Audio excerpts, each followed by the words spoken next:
நேயர்கள் எல்லாருக்கும் வணக்கம். 2024வது வருடத்தோட பிப்ரவரி மாதம் முடிஞ்சு மார்ச் மாதம் தொடங்க போகுது. அப்போ மார்ச் மாதத்தில் நமக்கு என்னென்னலாம் நடக்கும், இல்லை என்னென்னலாம் நம்ம செய்யலாம், என்னென்னலாம் செய்யக்கூடாது, நம்ம செய்ய வேண்டிய பரிகாரங்கள் என்ன, வணங்க வேண்டிய தெய்வம் என்ன, எது மாதிரியான ஒரு வாழ்க்கை முறை அப்படிங்கிறது நமக்கு அமையும். இது எல்லாத்தையுமே நம்ம ரொம்ப துல்லியமாக தெரிஞ்சுக்கிட்டோம்னா அதுக்கு தக்கன நம்மளுடைய நடத்தைகள் செய்கைகளை மாற்றிக்கலாம். அப்படி பார்த்தோன்னா கிரகங்களோட ராஜா சூரியன் சனியோட கும்பத்தில் இருக்கார். 14ஆம் தேதி மீனத்துக்கு போய் அங்கே இருக்கிற விஷப்பாம்பு ராகுவோட சேர்றாரு. செவ்வாய் மகர ராசியில் உச்சமடைஞ்சு இருக்கார். 15ஆம் தேதி அன்னைக்கு கும்பராசிக்கு போய் சனி பகவானோட சேர்றாரு. 2 பேருக்குமே ஒருத்தருக்கு ஒருத்தர் ஆகாது. ஆனால் 2 பேரும் போய் இப்போ ஒன்றா கூட போகிறாங்க. இதில் நிறைய மாற்றம் அப்படிங்கிறது இருக்குது. புதன் கும்பராசியில் இருக்கார். 7ஆம் தேதி மீனராசிக்கு ராகுவோட போய் சேர்றாரு. 26ஆம் தேதி மேசராசிக்கு போய் குருவோட சேர்றாரு. பார்த்துங்க, புதன் முதல்ல சனியோட இருக்கார், அடுத்து ராகுவோட இருக்கார், அடுத்து குருவோட இருக்கார். 3 வருஷ கிரகத்தோடையும் இருந்துடுறாரு இந்த மாதத்தில். சுக்கிரன் மகரத்திலிருந்து 7ஆம் தேதி கும்பராசிக்கு போய் சனியோட சேர்றாரு. குரு மேசத்துலேயும் சனி கும்பத்துலேயும் ராகு மீனத்துலேயும் கேது கன்னிராசிலையும் இருக்காங்க. இதான் இந்த மாதத்துக்கு உண்டான கிரக அமைப்புகள், ராசி மாற்றங்கள். இதை வச்சு இந்த மாதத்துக்கு உண்டான பலன்கள் அப்படிங்கிறத உங்களுக்கு ரொம்ப துல்லியமாக கணிச்சு வழங்குகிறோம். வீடியோக்குள்ளே போகலாம். மகர ராசி நேயர்களே, உங்களுக்கு இந்த மார்ச் மாதம் எப்படி இருக்குது அப்படின்னு பார்த்தோம்னா, மகர ராசியை பொறுத்த வரைக்கும் ராசிக்கு அதிபதியான சனி பகவான் உங்களோட ராசிக்கு 2ஆவது வீட்டில் இருக்கார். அதாவது 7.5 சனியில் உங்களுக்கு கடைசி சுற்று அப்படிங்கிறது இருக்குது. அப்போ சனி இப்போ தனஸ்தானத்தில் வலுப்பெற்று இருக்கார். அப்படிங்கிறதால காசு பணம் அப்படிங்கிறது கண்ணாபுண்ணான செலவானாலும் சரி, ஆனால் எங்கேருந்தோ காசு வந்துடும். நீங்கள் அதை பற்றி கவலைப்பட வேண்டியதில்லை. அதேமாரி பொருளாதார நிலை அப்படிங்கிறது திருப்தியாக இருக்கும். கடந்த சில மாதத்தில் கொஞ்சம் அப்படியே இழுத்துக்கிட்டே போன காரியம், என்னடா இது இழுத்துக்கிட்டே அடக்க முடியவே மாட்டேங்குது அப்படிங்கிற காரியம்லாம் இப்போ முடியும். அதுமாதிரி தொழிலில் இருந்த குறுக்கீடு அப்படிங்கிறது மாறிடும். சும்மா தொழிலுக்கு ஒருத்தன் தொல்லை கொடுத்துக்கிட்டே இருக்கான், ஏகப்பட்ட பிரச்சனை நடக்குது, நிம்மதியாக நம்மளை தொழில் பண்ண விட மாட்டேங்கிறாங்க, இப்படி இருந்த குறுக்கீடுகள் அப்படிங்கிறது சரியாயிடும். அதுமாரி என்னதான் குறுக்கீடுகள் இல்லைன்னாலும் சனியோட ஆதிக்கம் பாத சனியாக இருக்குது. அப்படிங்கிறப்ப தொழிலையும் குடும்ப உறவுகள்லையும் கொஞ்சம் கூடுதல் கவனத்தோடு இருக்கணும். புதியவர்களை நம்பி எந்த காரியத்தையும் செய்யக்கூடாது. திடீர்னு ஒருத்தன் நேற்று பழகுவான், உனக்காக நான் அதை செய்கிறேன் இதை செய்கிறேன் அப்படின்பா. அவங்கள முழுசாக நம்பிடக்கூடாது. அதில் கொஞ்சம் அதிகபட்ச கவனத்தோடு இருங்க. அதுமாதிரி பார்த்திங்கன்னா மாத தொடக்கத்திலேயே கும்பராசிலேயே புதனும் இருக்கார், சூரியனும் இருக்கார், சனியும் இருக்காங்க. 3 கிரகங்களும் இருக்குது. புத ஆதித்ய யோகமும் கொடுக்குது. 6க்கும் 9க்கும் அதிபதியான புதன் தனஸ்தானத்தில் இருக்கிற நேரத்தில் பொருளாதாரம் அப்படிங்கிறது திருப்தியாக இருக்கும். கொஞ்சம் ஆன்மீக பயணங்கள்லாம் போவீங்க. கோயில்களும் எந்தெந்த கோயிலுக்கெல்லாம் போகணும்னு நினச்சிங்களோ அது எல்லாத்துக்கும் இப்போ போயிட்டு வரலாம். அதுமாதிரி குடும்ப தேவைகளை பூர்த்தி செய்வீங்க. நண்பர்களை நம்பி ஒப்படைச்ச பொறுப்புகள் எல்லாம் நல்லபடியாக முடியும். சில பேருக்கு சொந்த ஊர்லேருந்து வெளியூர் போகணும், இல்லைனா வெளிநாடு போகணும், உத்தியோகத்தில் ஒரு மாற்றம் செய்யணும், இருக்கிற ஆஃபீஸை விட்டு வேறு ஆஃபீஸுக்காக போகணும், இப்படி ஏதாவது மாற்றத்தை ஏற்படுத்திக்கணும்னு நினச்சவங்களுக்கு இப்போ நேரம் நல்லா இருக்குது, ஏற்படுத்திக்கலாம், வெற்றிகரமாக முடியும். வரக்கூடிய மாற்றம் அப்படிங்கிறது உங்களுக்கு நல்ல வளர்ச்சியை கொடுக்கக்கூடிய ஒரு மாற்றமாக இருக்கும். அதேமாரி உங்களோட ராசிக்கு நன்மை செய்யக்கூடிய கிரகமான சுக்கிரன் செவ்வாயோட சேர்ந்து உங்கள் ராசியில் இருக்காரு. ராசிக்குள்ளேயே செவ்வாய் உச்சமடைஞ்சிருக்காரு. செவ்வாய் உங்களோட ராசிக்கு லாபஸ்தானத்துக்கு அதிபதி அப்படிங்கிறத மறந்துடக்கூடாது.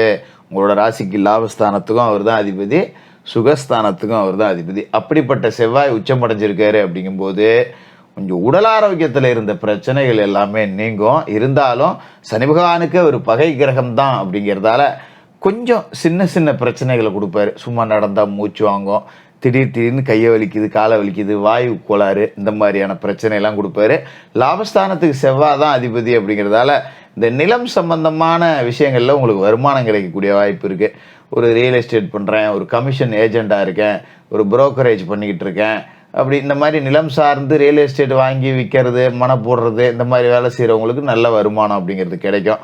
அதுமாதிரி ஒரு போர்வெல் கம்பெனி வச்சுருக்கேன், பூமியை தோண்டி போர் போட்டுக்கிட்டு இருக்கேன், நல்ல வருமானம் கிடைக்கும். விவசாயம் பண்ணுறேன், நல்ல லாபம் இருக்கும். இந்த மாதிரி பூமியை சார்ந்து தொழில் செய்யக்கூடிய அத்தனை பேருக்குமான வளர்ச்சி அப்படிங்கிறது ரொம்ப சூப்பராகவே இருக்கும். அதோட சுக்கிரமங்கல யோகம் அப்படிங்கிறது ராசியிலேயே உருவாகுது. அப்படிங்கிறதால பிள்ளைகளோட கல்வி, விளையாட்டு, பிள்ளைகளோட திருமணம், இதுக்கான முயற்சி அப்படிங்கிறத எடுத்தீங்கன்னா ரொம்ப அற்புதமான யோக பலன் அப்படிங்கிறது உங்களுக்கு கிடைக்கும். அதனால் பிள்ளைகளுக்காக என்ன முயற்சி வேணாலும் எடுக்கலாம். தொட்டது எல்லாமே துலகும், கெட்டது எல்லாமே உங்களை விட்டு விலகும் அப்படிங்கிறதுல எந்த மாற்றமும் இல்லை. அதோட மார்ச் மாதம் தொடங்கி 7ஆம் தேதி மீனராசிக்கு புதன் பெறுறாரு, நீசம் அடைஞ்சிடுறாரு. ராசிக்கு 6ஆவது வீட்டுக்கு அதிபதி நீசம் அடைகிறது நன்மை. அதாவது கடன், நோய், பகை, இந்த 3 வீட்டுக்கும் அதிபதியான புதன் நீசம் அடைகிறாரு, வலுவிழந்து போகிறாரு. அப்போ கடன் சுமை குறையும், உங்களோட கவலைகள் தீரும், இடமாற்றம் அப்படிங்கிறது இனிமையாக இருக்கும். சாதாரணமான ஒரு சிகிச்சையிலே உடம்புல இருக்கக்கூடிய வியாதிகள் எல்லாமே குணமாகும். உங்களோட எதிராளிகள் உங்களை எதுக்க முடியாமல் மண்டிட்டு சரணடைகிறத நீங்கள் பார்ப்பீங்க. இவன் தான் நமக்கு குடைச்சல் கொடுத்துக்கிட்டு இருந்தான் அப்படின்னு நீங்கள் யாரை நினச்சிங்களோ அவனை அடித்து துரத்தி ஜெயிச்சுட்டு தான் உட்காருவீங்க. இந்த 7ஆம் தேதிக்கு மேலே தானாகவே எல்லாம் நடக்கும். அதேமாரி 9ஆவது வீட்டுக்கும் புதன் அதிபதியாக இருக்கிறதால கொஞ்சம் தந்தை வழி உடல் ஆரோக்கியத்தில் கவனமாக இருக்கணும். ஏன்னா 9ஆவது வீட்டுக்கு அதிபதி நீசமடைகிறாருங்கிறப்ப அப்பா திடீர்னு ஒரு பாத்ரூமில் வலிக்கு விடுறது, ஒரு வயசானவங்க வண்டி வாகனத்தில் போய் கீழே விழுவுறது, சின்னதாக ஒரு இரத்தக்காவு ஏற்படுறது, இந்த மாதிரியான பாதிப்புகள் இருக்கும். அதனால் கொஞ்சம் வயதில் முதிய பெற்றோர்களை கவனமாக பார்த்துக்கணும். இது மாதிரி பெற்றோர்கள் வகையில் குடுக்கல் வாங்கல், சொத்தை பிரித்து கொடுன்னு கேட்குறது, இந்த மாதிரியான வேலைகள்லாம் வச்சுக்கூடாது. தேவையற்ற சண்டை சச்சரவுக்கு அது வழி கொடுக்கும். அப்படிங்கிறதால பெற்றோர் வகையில் நீங்கள் விட்டு கொடுத்து தான் போகணும், வேற வழி அப்படிங்கிறது இல்லை. அதோட இதே மார்ச் 7ஆம் தேதி கும்பராசிக்கு சுக்கிரன் பெறாரு தனஸ்தானத்துக்கு. 5க்கும் 10க்கும் அதிபதியான சுக்கிரன் தனஸ்தானத்துக்கு போறாருங்கிறது யோகம். கொடுக்கல் வாங்கல் ஒழுங்காகவும், வளர்ச்சி கூடும், தேங்கிய காரியங்கள் எல்லாம் நல்லபடியாக நடக்கும். பொது வாழ்க்கையில் இருக்கிறவங்களுக்கு ஆதாயம் தரக்கூடிய தகவல்கள் அப்படிங்கிறது கிடைக்கும். அதோட இந்த மாதத்தோட பிற்பகுதியில் தொழில் செய்யக்கூடியவர்களுக்கும், உத்தியோகத்தில் இருக்கக்கூடியவர்களுக்கும், மாணவ மாணவிகளுக்கும் உயர்ந்தபட்ச வளர்ச்சி அப்படிங்கிறது இருக்குது. அதை பற்றி நீங்கள் கவலைப்படவே தேவையில்லை. சரி, இந்த மாதத்தில் என்ன ஜோசியர பிரச்சனை அப்படின்னு நீங்கள் நினச்சிங்கன்னா, சூரியனும் சனியும் 14 நாளைக்கு ராசிக்கு தனஸ்தானத்தில் சேர்ந்துருக்காங்க.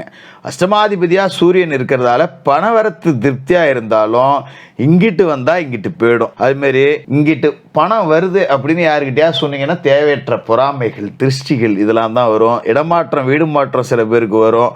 புது முயற்சியில் ஈடுபட்டாலும் அனுபவமிக்கவர்களோட ஆலோசனையை கேட்டுங்க. கொடுத்த வாக்க சில நேரத்தில் இந்த பகை கிரகத்தோட சேர்க்கை இருக்கிறதால செய்ய முடியாமல் போகலாம். பக்கபலமாக இருக்கிறவங்கள கொஞ்சம் அனுசரித்து வச்சிங்க. யாருக்கிட்டையும் தேவையற்ற பகை உருவாக்கிய வேண்டாம். அதே நேரத்தில் பார்த்தீங்கன்னா 14ஆம் தேதி முடிஞ்சு சூரியன் பயிற்சியாகி மீனத்துக்கு போகிறாரு. கரெக்டாக 15ஆம் தேதி செவ்வாய் போய் சனியோட சேர்ந்துக்குவார். இவருக்கும் சனிக்கும் பகை.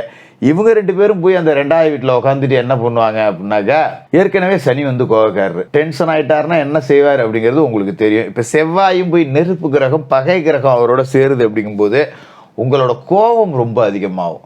யாராவது பேசுனா எப்போவுமே நாணயத்தால் சாதிக்கணும்னு நினைக்கக்கூடிய மகர ராசிக்காரர்களே கை நீட்டுற அளவுக்கு கோபம் வரும். அதனால் உங்களோட கோபத்தை ரொம்ப குறைக்கணும். எப்பேற்பட்ட பிரச்சனையாக இருந்தாலும் நிதானமாக யோசித்து செயல்பட்டீங்க அப்படின்னா வெற்றி உங்களுக்கு தான். அதை யாராலையும் தடுக்க முடியாது.